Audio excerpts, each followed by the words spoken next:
Okay, now I think I talked about the most important parts of printing function. Then we can move on to the format.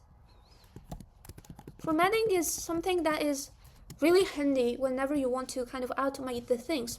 First of all, I would like to create 3 variables. Let's say a name, Jane, surname, Tracy, for example, and age equals 18. Now let's write.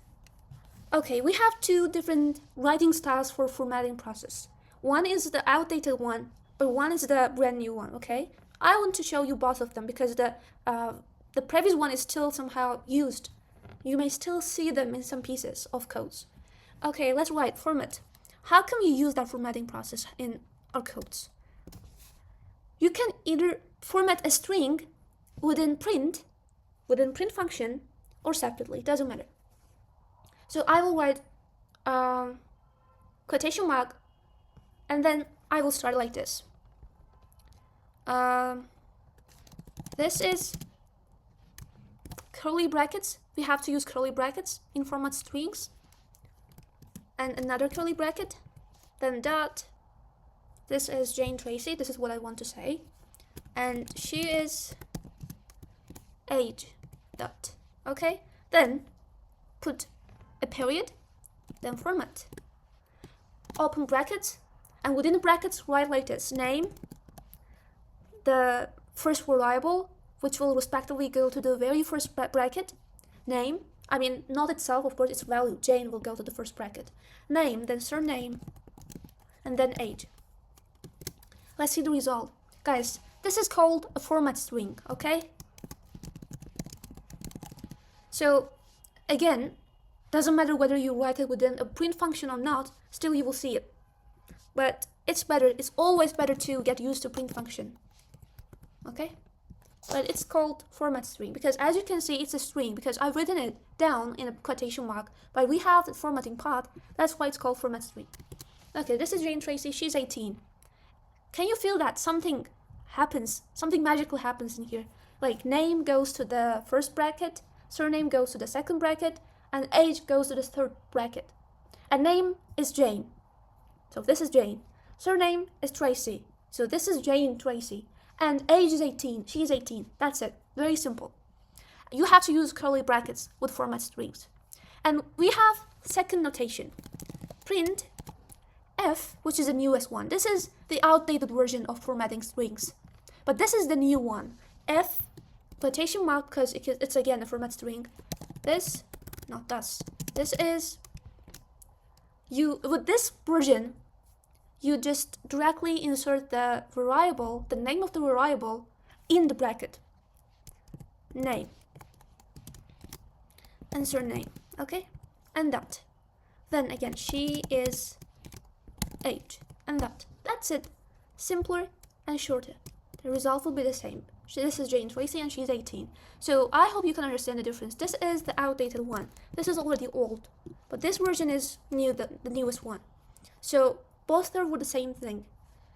But with the newest version, you don't have to put another period after the string, put format, and insert the variables within that format. You don't have to do it with the newest one. Just simply write it and send the variables to the curly brackets. So you can change them easily. For example, name, surname. The result will be, this is Tracy Jane. She's 18, okay?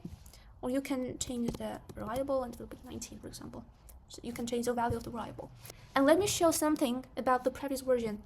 I will take this, go here and paste, and let me show you something. We can kind of enumerate the indexes of the variables. I can write 0. 0 indicates the first variable in that format, okay? The first variable is name. So 0 indicates the first variable, which is name. I will write 1. 1 indicates the second, surname. And 2, it indicates the age. Sequence of indexes is by default like this, 0, 1, 2, okay? That's why name respectively goes to the first bracket, surname goes to the second bracket, and age goes to the third bracket, because 0 indicates the first variable, 1 indicates the surname, like the second variable, and the second index indicates the third variable. But you can change them, you can play with the indexes. I will write 1. I will write 2, and I will write, okay, now let's analyze. This is Tracy 19, she's Jane, because index 1 refers to the second variable, second character within format, which is surname, which is Tracy. This is Tracy. So index 2 will refer to the third character, which is age, which is 19 here. And 0 is the first character within format, which is name, which is Jane, and it will go to the third bracket. She is Jane. Okay, so you can play with them. You can write, for example, 1 and 1. This is Tracy. Tracy, she's Tracy. Okay, very funny, right? So sometimes it may come in handy. Maybe you have lots of variables. You don't want to write all of them down in this format. Maybe then you may use this kind of notation. And in this situation, you don't have to even write age, for example. Okay, like this. And now one single notation remains, which may be very, very helpful. Let's write print. Like, it is usually related to rounding. I will write this. Colon, period, 2F. Then period, format, 3.45, 67, 78. Okay, let's see the result and try to understand. So it turned out to be 3.46, but how did it happen? So guys, this dot 2 indicates that you have to round this number to the nearest hundreds, which is the second digit after the period. Okay, so period is here, and second digit after the period, which is the nearest hundreds, is this 5. It's just a simple rounding process. For rounding a number to the nearest hundreds, you have to have a look at the nearest thousands, which is the third digit after the period, which is 6.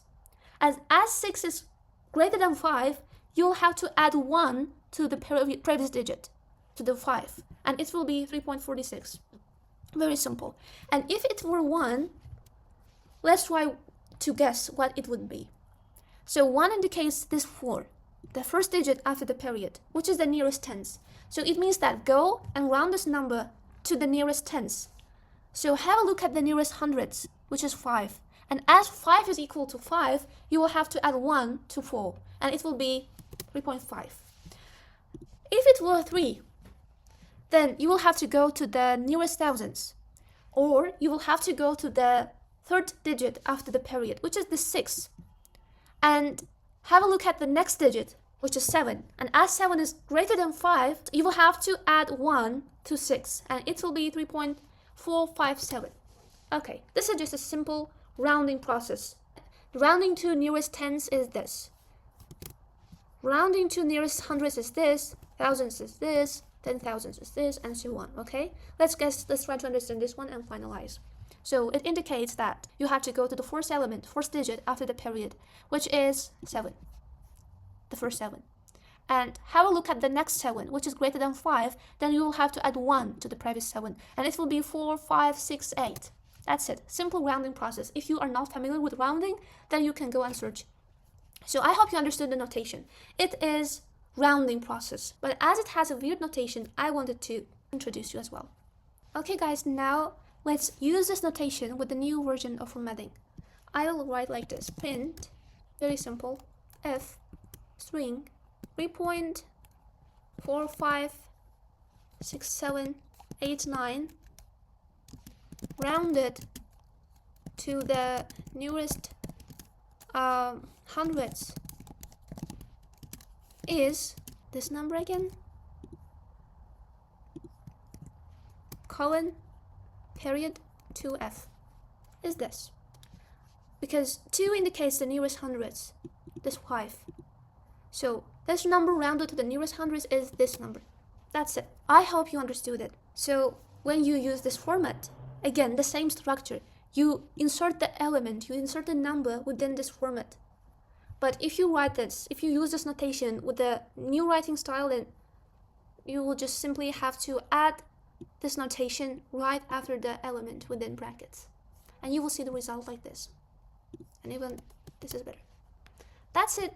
So in this lesson, we talked about print function, some details of printing, and then we talked about format and formatting process, and very detailed things. And now let me introduce one website which is called pyformat.info.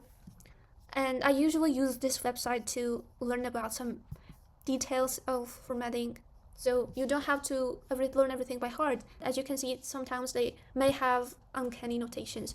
So just simply go to this website, which is very credible, and try to have a look at the notations whenever needed. That's it. So I hope it will be very useful for you. And thanks for listening.